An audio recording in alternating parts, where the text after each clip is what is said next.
शांति।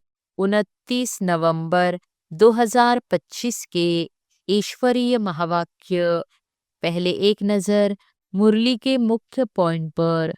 बाबा ने कहा, तुम सच्चे सच्चे राज ऋषि हो। तुम्हारा कर्तव्य है तपस्या करना। सदाकाल पूज्य वही बनते हैं जो आत्मा की ज्योति जगाकर सतोप्रधान बनते हैं। गफलत करने वाले बाद में बहुत रोते हैं और सजा खाते हैं। अपने को आत्मा समझ बाप को याद करना ही पापों को भस्म करता है। याद की यात्रा से जन्म जन्मांतर के पाप कटते हैं। और फिर बाबा ने कहा, भक्ति मार्ग आर्टिफिशियल है, असली शक्ति ज्ञान व योग में है। बाप का अवतरण विशेष है, उनका सटीक जन्मदिन नहीं। इसलिए शिवरात्रि कहते हैं। नई दुनिया बैकुंठ हेवन पुरानी छीछी दुनिया के समाप्त होने के बाद आती है। राजऋषि यानी तपस्या और पवित्रता का जीवन, जिससे देवता पद मिलता है। और फिर लास्ट में बाबा ने कहा, ब्राह्मणों को ही देवता बनना है। यह संगम युग पुरुषोत्तम बनने का समय है। चलते फिरते बाप को याद करते रहो, नहीं तो माया चमाट मार देती है। पुरुषार्थ करो, पास विद ऑनर बनो, ताकि कोई सजा न खानी पड़े और पूज्य बन जाओ। बाप बच्चों का सदा सुखदाई है, कभी दुख नहीं दे सकते। और अब सुनते हैं महावाक्यों को विस्तार से। मुरली का सार। मीठे बच्चे, तुम सच्चे सच्चे राज ऋषि हो। तुम्हारा कर्तव्य है तपस्या करना। तपस्या से ही पूजन लायक बनेंगे। प्रश्न है, कौन सा पुरुषार्थ सदा काल के लिए पूजने लायक बना देता है?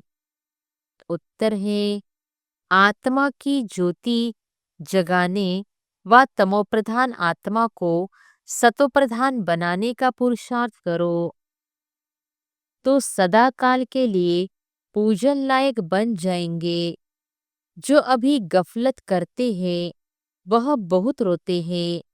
अगर पुरुषार्थ करके पास नहीं हुए, धर्मराज की सजाएं खाई, तो सजा खाने वाले पूजे नहीं जाएंगे। सजा खाने वाले का मोह ऊंचा नहीं हो सकता। ओम शांति। रूहानी बच्चों प्रति रूहानी बाप समझा रहे हैं। पहले पहले तो बच्चों को समझाते हैं कि अपने को आत्मा निश्चय करो। पहले आत्मा है, पीछे शरीर है। जहां तहां प्रदर्शनी अथवा म्यूजियम में, क्लास में पहले पहले यह सावधानी देनी है कि अपने को आत्मा समझ बाप को याद करो। बच्चे जब बैठते हैं, सब देही अभिमानी होकर नहीं बैठते हैं। यहाँ बैठते भी कहाँ कहाँ ख्यालात जाते हैं। सत्संग में जब तक कोई साधु आदि आए, तब तक क्या बैठ करते हैं, कोई न कोई ख्यालात में बैठे रहते हैं। फिर साधु आया तो कथा आदि सुनने लगते हैं। बाप ने समझाया है, यह सब भक्ति मार्ग में सुनना सुनाना है। बाप समझाते हैं, यह सब है आर्टिफिशियल, इनमें है कुछ भी नहीं। दीपमाला भी आर्टिफिशियल मनाते हैं। बाप ने समझाया है, ज्ञान का तीसरा नेत्र खुलना चाहिए तो घर घर में सोजरा हो। अभी तो घर घर में अंधियारा ही है। यह सब बाहर का प्रकाश है। तुम अपनी ज्योति जगाने बिल्कुल शांत में बैठते हो। बच्चे जानते हैं, स्वधर्म में रहने से पाप कट जाते हैं। जन्म जन्मांतर के पाप इस याद की यात्रा से ही कटते हैं। आत्मा की ज्योत बुझ गई है ना, शक्ति का पेट्रोल सारा खत्म हो गया है, वह फिर भर जाएगा क्योंकि आत्मा पवित्र बन जाती है। कितना रात दिन का फर्क है। अब लक्ष्मी की कितनी पूजा होती है। कई बच्चे लिखते हैं, लक्ष्मी बड़ी या सरस्वती माँ बड़ी। लक्ष्मी तो एक होती है श्री नारायण की। अगर महालक्ष्मी को पूछते हैं तो उनको चार भुजा दिखाते हैं, उसमें दोनों आ जाते हैं। वास्तव में उसको लक्ष्मी नारायण की पूजा कहा जाए। चतुर्भुज है ना, दोनों इकट्ठे। परंतु मनुष्यों को कुछ भी समझ नहीं है। बेहद का बाप कहते हैं कि सभी बेसमझ बन पड़े हैं। लौकिक बाप कभी सारी दुनिया के बच्चों को कहेंगे क्या कि बेसमझ है। अभी तुम बच्चे जानते हो विश्व का बाप कौन है। खुद कहते हैं मैं सभी आत्माओं का बाप हूँ, तुम सब मेरे बच्चे हो। वो साधु लोग तो कह देंगे सब भगवान ही भगवान है। तुम जानते हो बेहद का बाप बेहद का ज्ञान समझा रहे हैं हम आत्माओं को। मनुष्यों को तो देह अभिमान रहता है, मैं फलाना हूँ। शरीर पर जो नाम पड़ा है उस पर चलते आए हैं। अब शिव बाबा तो है निराकार, सुप्रीम सोल। उस आत्मा पर नाम है शिव। आत्मा पर नाम एक ही शिव बाबा का है। बस वह है परम आत्मा, परमात्मा। उनका नाम है शिव। बाकी जो भी आत्माएं ढेर की ढेर हैं, उन सबके शरीरों के नाम पड़े हुए हैं। शिव बाबा यहाँ रहता नहीं है, वह तो परमधाम से आते हैं। शिव अवतरण भी है। अभी बाप ने तुमको समझाया है सभी आत्माएं यहाँ आती है पार बजाने। बाप का भी पार्ट है। बाप तो बहुत बड़ा काम यहाँ करते हैं, अवतार मानते हैं, तो उनकी तो हॉलिडे और स्टैम्प आदि होनी चाहिए। सब देशों में हॉलिडे होनी चाहिए क्योंकि बाप तो सबका सद्गति दाता है ना। उनका जन्मदिन और चले जाने का दिन, डेट आदि का भी पता नहीं पड़ सकता क्योंकि यह तो न्यारा है ना, इसलिए सिर्फ शिवरात्रि कह देते हैं। यह भी तुम बच्चे जानते हो। आधा कल्प है बेहद का दिन, आधा कल्प है बेहद की रात। रात पूरी होकर फिर दिन होता है, उसके बीच में बाप आते हैं। यह तो एक्यूरेट टाइम है। मनुष्य जन्मते हैं तो म्यूनिसिपालिटी में नोट करते हैं ना, फिर 6 दिन के बाद उसका नाम रखते हैं, उसको कहते हैं नामकरण। कोई छठी कहते। भाषाएं तो बहुत है ना। लक्ष्मी की पूजा करते हैं, आतिशबाजी जलाते हैं। तुम पूछ सकते हो जो लक्ष्मी का त्योहार आप मनाते हो, यह कब तख्त पर बैठी। तख्त पर बैठने का ही कारोनेशन मनाते हैं, उनका जन्म नहीं मनाते। लक्ष्मी का चित्र थाली में रख उनसे धन मांगते हैं, बस और कुछ नहीं। मंदिर में जाकर भला कुछ मांगेंगे, परंतु दीपमाला के दिन तो उनसे सिर्फ पैसा मांगेंगे।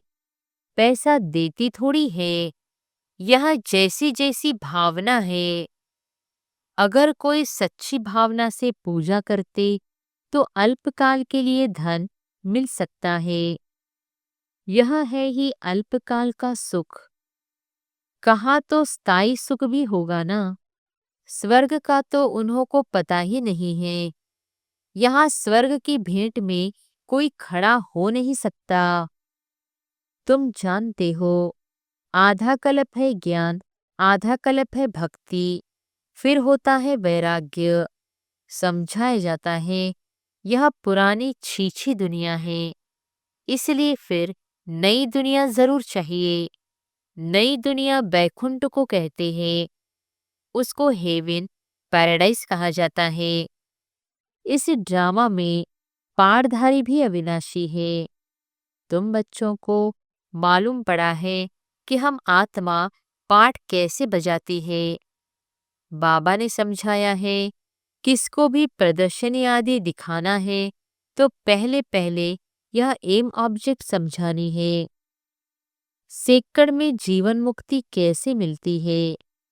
जन्म मरण में तो जरूर आना ही है।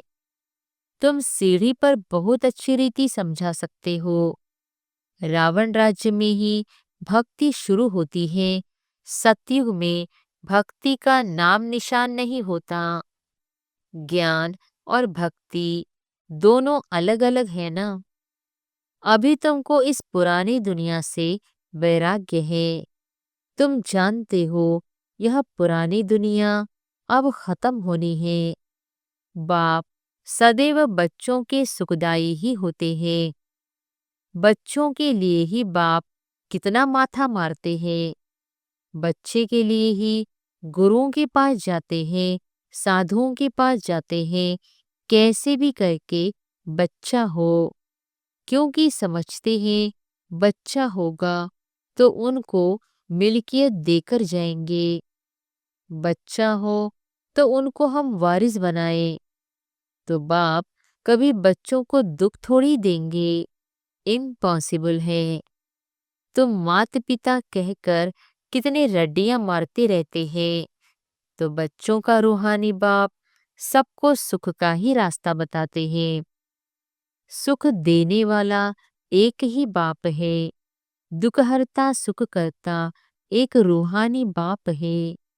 यह विनाश भी सुख के लिए ही है, नहीं तो मुक्ति, जीवन मुक्ति कैसे पाएंगे? परंतु यह भी कोई समझेंगे थोड़ी। यहाँ तो यहाँ है गरीब अबलाएं जो अपने को आत्मा निश्चय कर सकती है। बाकी बड़े लोगों को देह का अभिमान इतना कड़ा पक्का हो गया है, जो बात मत पूछो। बाबा बार बार समझाते हैं, तुम राज ऋषि हो। ऋषि हमेशा तपस्या करते हैं। वह तो ब्रह्म को, तत्व को याद करते हैं, या कोई काली आदि को भी याद करते होंगे। बहुत सन्यासी भी है जो काली की पूजा करते हैं, माँ काली कह पुकारते हैं। बाप कहते हैं इस समय सब विकारी है। काम चिता पर बैठ सब काले हुए हैं। माँ बाप बच्चे सब काले हैं। यह बेहद की बात है। सतयुग में काले होते नहीं, सब है गोरे, फिर कभी सांवरे बनते हैं। यह तुम बच्चों को बाप ने समझाया है। थोड़ा थोड़ा पतित होते होते अंत में बिल्कुल ही काले हो जाते हैं। बाप कहते हैं रावण ने कामचिता पर चढ़ाए बिल्कुल काला बना दिया है। अब फिर तुमको ज्ञान चिता पर चढ़ाता हूँ। आत्मा को ही पवित्र बनाना होता है। अब पतित पावन बाप आकर पावन बनने की युक्ति बताते हैं।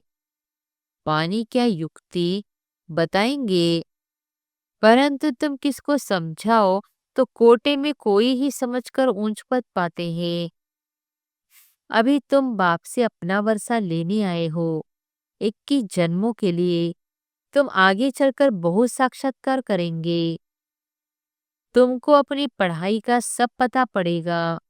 जो अभी गफलत करते हैं फिर बहुत रोएंगे। सजाएं भी तो बहुत होती है ना, फिर पद भी भ्रष्ट हो जाता है।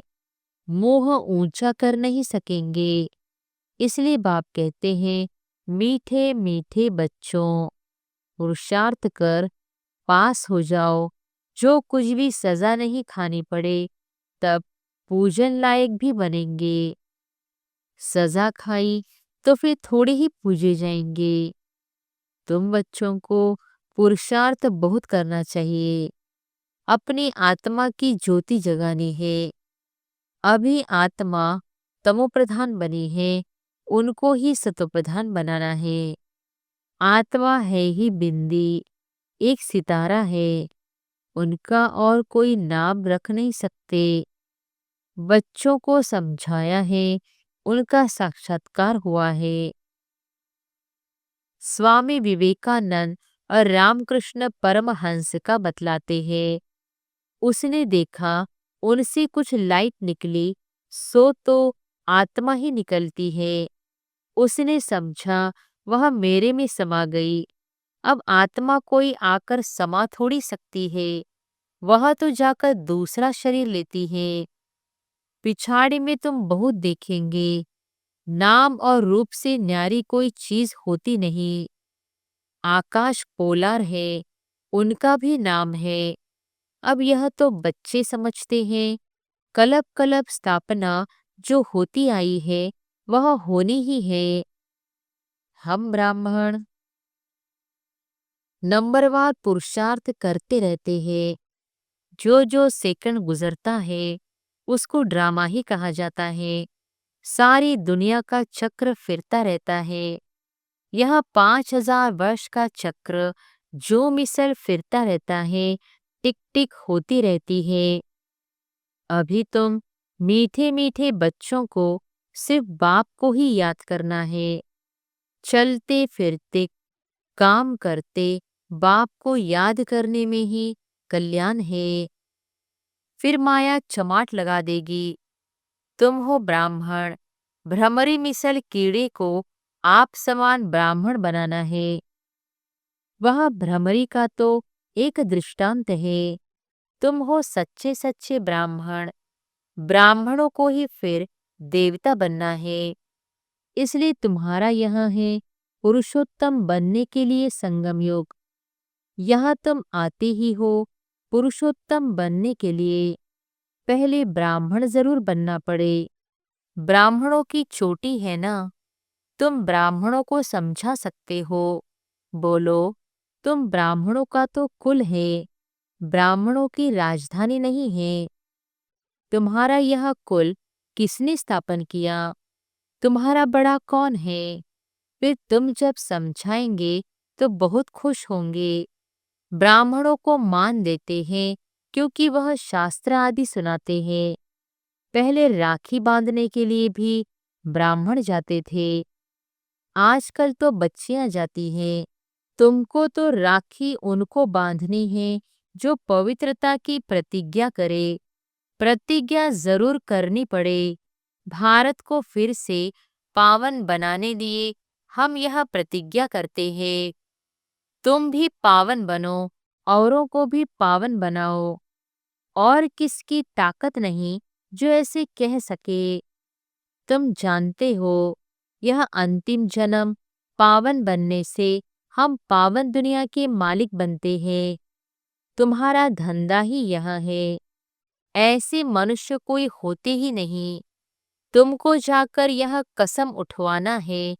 बाप कहते हैं काम महाशत्रु है, इस पर विजय पानी है। इस पर जीत पाने से ही तुम जगज्जीत बनेंगे। इन लक्ष्मी नारायण ने जरूर आगे जन्म में पुरुषार्थ किया है, तब तो ऐसा बने हैं ना। अभी तुम बता सकते हो किस कर्म से इनको यह पद मिला। इसमें मूंझने की तो कोई बात ही नहीं। तुमको कोई इस दीपमाला आदि की खुशी नहीं है। तुमको तो खुशी है हम बाप के बने हैं, उनसे वर्षा पाते हैं। भक्ति मार्ग में मनुष्य कितना खर्चा करते हैं, कितने नुकसान भी हो जाते हैं, आग लग जाती है, परंतु समझते नहीं। तुम जानते हो अभी हम फिर से अपने नए घर जाने वाले हैं। चक्र फिर हूबहू रिपीट होगा ना। यह बेहद की फिल्म है, बेहद का स्लाइड है। बेहद बाप के बने हैं तो कापारी खुशी होनी चाहिए। हम बाप से स्वर्ग का वर्षा जरूर लेंगे। बाप कहते हैं पुरुषार्थ से जो चाहिए सो लो। पुरुषार्थ तुमको जरूर करना है। पुरुषार्थ से ही तुम ऊंच बन सकते हो। यह बाबा बूढ़ा इतना ऊंच बन सकते हैं तो तुम क्यों नहीं बन सकते हो? अच्छा, मीठे मीठे सिकिलधे बच्चों प्रति मात पिता बाप दादा का याद प्यार और गुड मॉर्निंग। रूहानी बाप की रूहानी बच्चों को नमस्ते। धारणा के लिए मुख्य सार। पहली पॉइंट, जैसे बाप सदा बच्चों के प्रति सुखदाई है, ऐसे सुखदाई बनना है। सबको मुक्ति, जीवन मुक्ति का रास्ता बताना है। दूसरी पॉइंट, देही अभिमानी बनने की तपस्या करनी है। इस पुरानी छीछी दुनिया से बेहद का वैरागी बनना है। वरदान है, हर एक की विशेषता को स्मृति में रखते हुए फेथफुल बन एक मत संगठन बनाने वाले सर्व के शुभचिंतक भव। हर एक की विशेषता को स्मृति में रखते हुए फेथफुल बन एक मत संगठन बनाने वाले सर्व के शुभ चिंतक भव। ड्रामा अनुसार हर एक को कोई न कोई विशेषता अवश्य प्राप्त है। उस विशेषता को कार्य में लगाओ तथा औरों की विशेषता को देखो। एक दो में फेथफुल रहो तो उनकी बातों का भाव बदल जाएगा। जब हर एक की विशेषता को देखेंगे तो अनेक होते भी एक दिखाई देंगे। एक मत संगठन हो जाएगा। कोई किसके गिलाने की बात सुनाए तो उसे टेका देने के बजाय सुनाने वाले का रूप परिवर्तन कर दो, तब कहेंगे शुभ चिंतक। स्लोगन है, श्रेष्ठ संकल्प का खजाना ही श्रेष्ठ प्रारब्ध व ब्राह्मण जीवन का आधार है। अव्यक्त इशारे, अशरीरी व विदेही स्थिति का अभ्यास बढ़ाओ। अगर सेकंड में विदेही बनने का अभ्यास नहीं होगा तो लास्ट घड़ी भी युद्ध में ही जाएगी। और जिस बात में कमजोर होंगे, चाहे स्वभाव में, चाहे संबंध में आने में, चाहे संकल्प शक्ति में, वृत्ति में, वायुमंडल के प्रभाव में, जिस बात में कमजोर होंगे उसी रूप में जानबूझकर भी माया लास्ट पेपर लेगी। इसलिए विदेही बनने का अभ्यास बहुत जरूरी है। अच्छा, ओम शांति।